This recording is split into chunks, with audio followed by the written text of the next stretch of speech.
Hi friends, இப்போ நம்ம என்ன செய்ய போகிறோன்னா புதினா சட்னி செய்ய போகிறோம். அதுக்காக புதினா இலையை க்ளீன் பண்ணி வச்சுருக்கோம். அதுக்காக நம்ம இப்போது வெங்காயம், தக்காளி, தேங்காய், மிளகா அதெல்லாம் எண்ணெயில் போட்டு வதக்கி வச்சுருக்கோம். பருப்பு, உளுத்தம் பருப்பு அதையும் நம்ம எண்ணெயில் வறுத்து வச்சுருக்கோம்.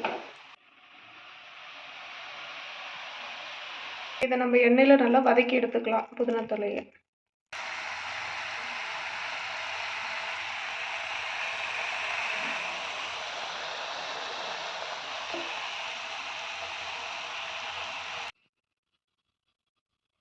இந்தளவு நல்லா வதக்கி எடுத்துக்கிட்டால் போதும். இப்போ நம்ம அந்த வதக்கி வச்ச பொருளெல்லாம் இதில் மிக்ஸ் பண்ணி நம்ம சட்னி ஆட்டி எடுத்துக்கலாம்.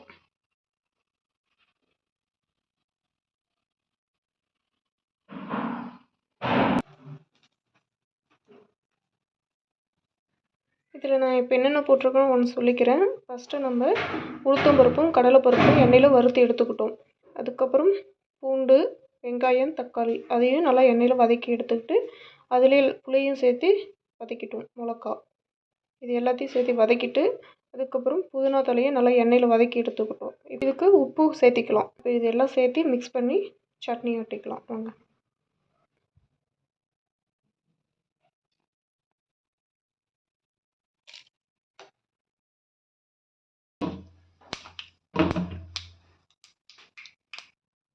இப்போ நம்ம சட்னி தாளிச்சாச்சு.